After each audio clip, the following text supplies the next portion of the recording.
As with the other videos, there's a number of things I want to cover here. I know my videos have been a bit longer recently, but I think it's been unavoidable. I really don't feel I can cover these things in kind of snappy 5-minute videos. There's just too many things to look at.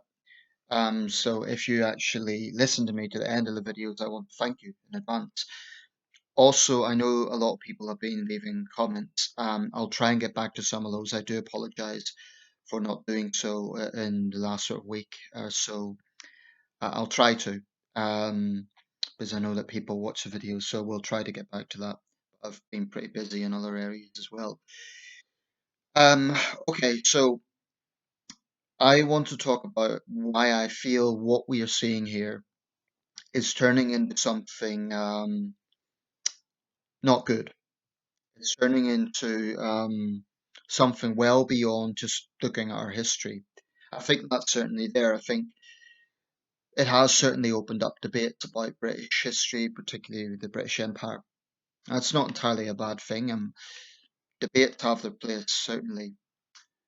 But we're definitely seeing this going beyond what happened to Edward Colston's had during Bristol. It's just going well beyond figures who have direct links to slavery now. So there was two headstones at a churchyard in Rottingdean in I think it's West Sussex. I don't know if it's East or West Sussex. I always check when there's stories about Sussex. But basically, the Archdeacon for Brighton and Lewis found that there was inscriptions on these particular tombstones to music hall performers, um, and he found these objectionable because it doesn't use politically correct language. It talks about what sort of performers they were. They done blackface. The performers that are laid to rest there are G.H. Eliot and Alice Bamford. Um, and they're now covered at St Margaret's Church in Rottingdean, which is in the district of Brighton and Lewis. So the Archdeacon's taken this on himself to cover them up. I thought initially on reading the report that was from a fear that they'd be vandalised, but it's actually this Archdeacon that seems to have taken it on himself. Now, the interesting thing about this is that this is a small community, it's not in a big city. I very much doubt that anyone would have even noticed that had the Archdeacon not brought attention to it, and now it's being reported. People might say, oh, but you're talking about it, Nathan. Yeah, I am. But I'm just using it as an example of what we're seeing here. These two were music hall performers, okay? They weren't slave owners. They weren't members of some white supremacist organizations. They wore blackface, which certainly would be out of place today. And maybe the inscriptions, maybe there is a case for rewording the inscriptions because it said what they done. It said I believe one of them, and this is verbatim. I have to say this because it's in the context of discussion. So YouTube, this is in the context of education. One of them was described as a coon singer, right? They both died in 1962. Well, this is a thing about the current discourse, isn't it? You can't even talk about racism. You can't even quote racial slurs in talking about it because that in itself is deemed to be racist. That's how absurd the current situation is. Another example in Liverpool, the famous Penny Lane, which is in the south part of the city, made famous by the Beatles song. Penny Lane. Okay, it's iconic. It's one of those things you think of when you think of Liverpool. You think of the Beatles, you think of the Great Seaport, you think Strawberry Fields, you think Penny Lane. It's pure Liverpool, right? It's a big part of Liverpool culture. Well, the street sign for Penny Lane got vandalised with a big daub underneath saying racist. Now, this is supposedly because there is a theory that it was named after one James Penny, who was a Liverpool slave owner. Now, a local historian has actually done some research. The mayor of Liverpool, or the Lord Mayor, has said that they would review this, and you could see the the protesters, the Black Lives Matter people, clamoring to get this removed. Well, a local historian has actually done some research on this, and it turns out that the name Penny Lane doesn't come from James Penny, who was a landowner, and there are things in Liverpool named after him. It actually comes from an older name, Penny's Lane. And it turns out that at the time it was named as such. That was in a semi-rural area. This is in the south of Liverpool when it was a smaller city, and it was originally called Penny's Lane. So yes, it's a coincidence that there happened to be this slave owner called James Penny, but this particular lane is not named after him. So that's an important point. But you know what? Even if it was named after him, should it be changed? Because it's known the world over for the Beatles. When people think Penny Lane, they don't think, okay, Liverpool slave owner James Penny. They think the Beatles. That's what I think is troubling about this current situation. We are seeing something akin to a cultural revolution. Now, I don't say that flippantly. I am well aware of what China's cultural revolution was. Obviously, people are not being killed. You know, they're not being beaten to death. I'm not suggesting it's that sort of violent anarchy. We have seen violence in the context of riots. No deaths so far, but I honestly think the last fortnight's events have brought race relations back in this country. I think the Prime Minister's response to the right wing counter protests was just about right because he didn't gloss over the fact that these were right wing, as he called them, buffer boys, which is British colloquialism for basically hooligans. That's what they were. That's what a lot of the demonstrators, so called demonstrators that day, were. If you look at my video, I've laid out my views on that. I have no sympathy for the thugs and hooligans who were attacking the police, none whatsoever. I don't think they're patriots, and I think they were using the statues issue as an excuse. But it would be a real problem. It would be really unfortunate if people assume that they represent all the opposition to what is going on here. What concerns me is that councils are sort of using language like they're just going to cave into the mob. They're just going to cave into the demands that Black Lives Matter are making. So it's mere speculation that something may be connected to slavery or racism. It doesn't even have to have evidence, as we've seen from the Penny Lane vandalism. The mere speculation of that will be enough for vandalism or for calls for statue removal. Um, I fully agree that we need to be honest about our past. We need to be honest about historic figures. I've never questioned that. But this seems like an attempt to purify our history. So the argument is statues glorify people, so they shouldn't be there. But if we take down every statue of every historic figure who had a controversial side, which is most historic figures, firstly, you're going to be left with very few. But also, I don't see how you learn from history with that. I've heard people say, oh, well, we know about Hitler, even though there's no statues of him. But I think that's misleading because these statues are about British history. I do support putting up plaques, you know, detailing the full history. I do support honest analysis of national heroes like Nelson and Churchill. I'm okay, for example, with Nelson and Gladstone, the fact that they voted against the Slave Trade Abolition Act, that being mentioned. You know, that was a negative part of their biography. They were on the wrong side of history morally. Doesn't change the fact that William Ewart Gladstone was a great statesman and Lord Nelson was a great naval figure. That doesn't change that. So what we are seeing is this sort of cultural purification. Maybe that's a better term than cultural revolution. But it's basically a relatively small faction of people seem to be calling the shots right now. And what I really have no time for is this idea that unless you wholeheartedly support the rhetoric, then you're somehow pro racism and anti justice. That is grotesque. And we're seeing a lot of this bring coming over from the United States. I mean, in one of the latest incidents, there was a guy called Rashard Brooks. Now, I haven't seen the video, but I understand, so I'm not going to comment in massive depth about this one. I understand that what happened was he was being apprehended for DUI, driving under the influence.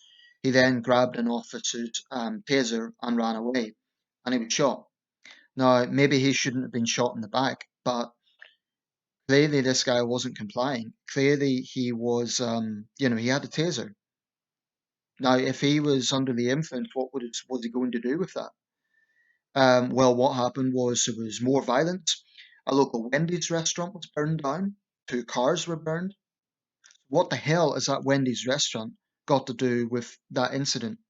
Absolutely nothing other than it was in the vicinity. So now the proprietor of that restaurant, I assume they'll be insured because Wendy's is a big company, but that isn't the point. It's just wanting violence.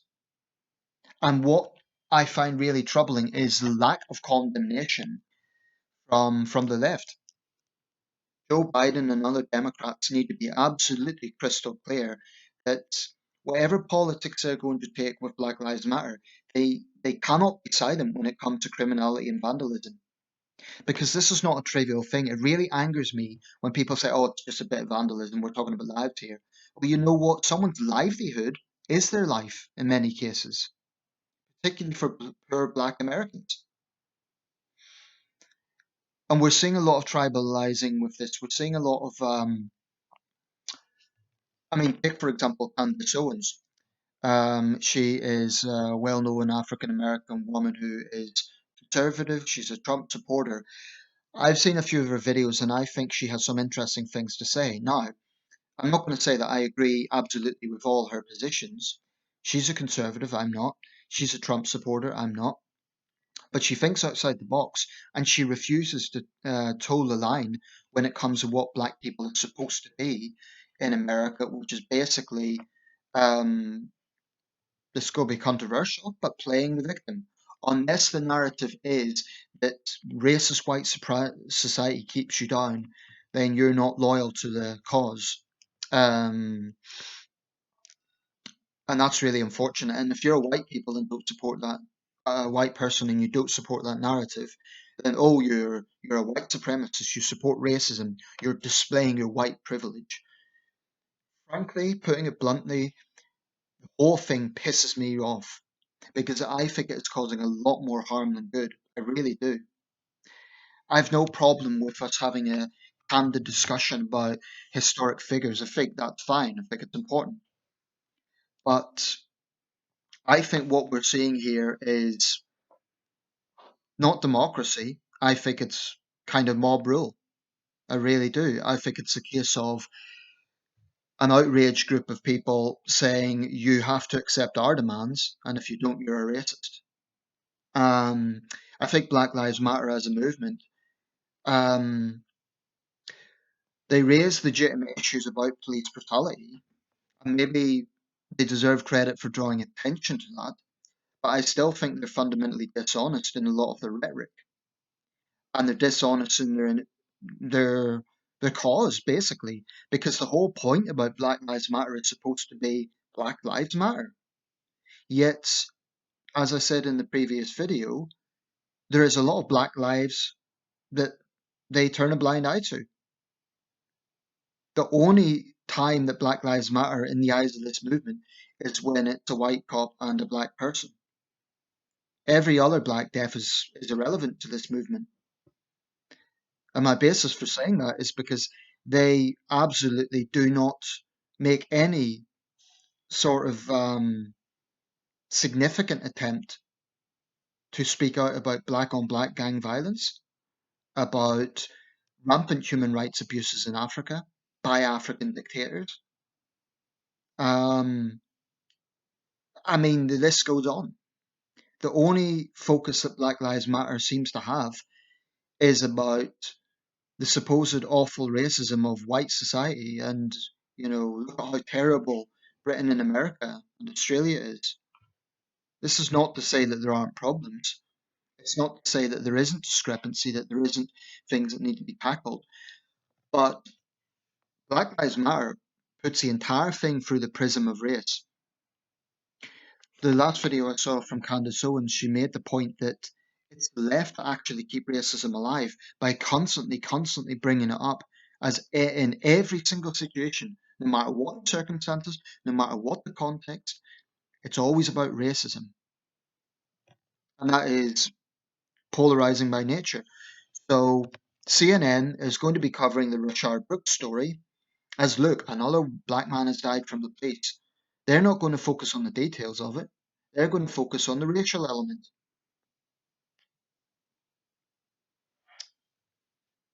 I mean, I think that's very different from the George Floyd case. But let's just throw all these cases together, say it's all the same. I think the segments of the media really have a lot to answer for in the way they cover race relations. I think it's actually pretty despicable. I think whilst everyone is responsible for their own actions, so I believe that if someone's rioting, if they're vandalizing, they're 100% responsible for their own actions. But I do think that the likes of CNN definitely fuel the flames by constantly trying to find a race angle and constantly holding up race baiters as authorities on this. And their bias is undeniable, absolutely undeniable. So, with what's happening in the UK right now, people might say this is an exaggeration, but I honestly think at some point um, progressives and the woke crowd are going to say that the British flag, our national flag, being flown on council buildings as it is at the moment, that will need to change because it's a symbol of the British Empire.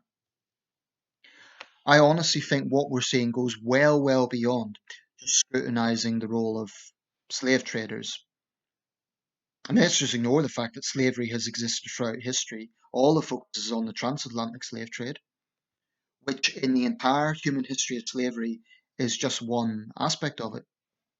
It's existed in pretty much every society for most of recorded human history, and it's rampant today.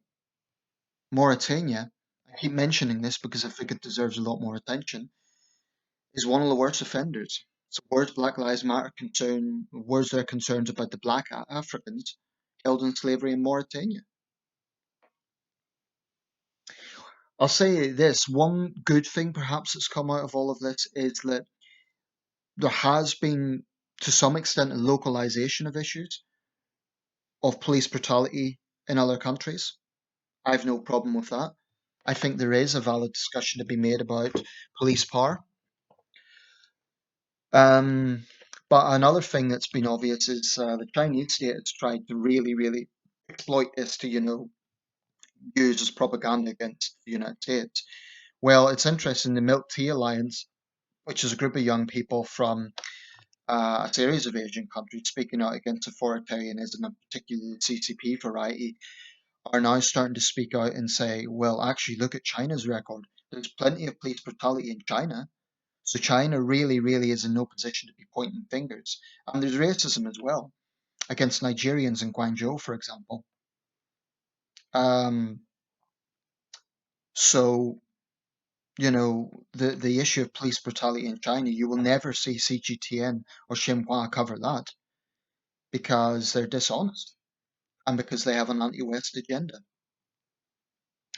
So I'm depressed, to be quite honest, about what's happening.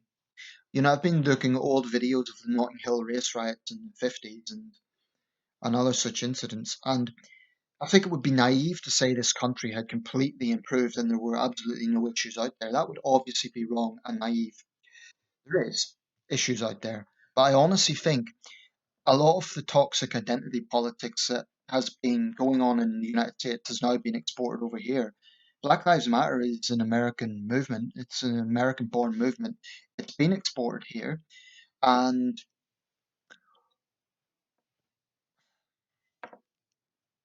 we're just seeing the effects now of this toxic identity politics. I honestly think we're seeing a sort of cultural revolution.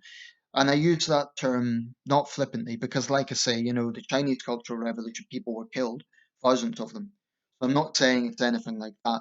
But I'm calling it a cultural revolution because the young Red Guards, were absolutely obsessed by the idea that they were turning over the old ways and they were freeing the Chinese people from slavery and they were opening their minds. Well, if you look at the sort of attitude from Black Lives Matter and the Top of the Statues crowd, it's not that dissimilar. I mean, they are motivated by a dogmatic zeal. Anyone who disagrees with them is a racist. They believe absolutely 100% they're doing the right thing, and they will absolutely have no tolerance to anyone who has a different point of view. Yeah, I don't think it's a massive exaggeration to say it's kind of a cultural revolution. Just thankfully doesn't have the murders and the mass death going on. So in that sense, it's very different. But the cultural side of it is there. It's an attempt to purge our culture. It goes well beyond slave traders, and we need to be very, very wary of it. So I'm pleased the Prime Minister has spoken out against the removal of statues because I am not convinced that it is the right way forward. Certainly when it's not democratic, certainly when councils are implying that it should be done with or without wider public sentiments. Let's just bend over for the demands of the protesters. I think that's wrong.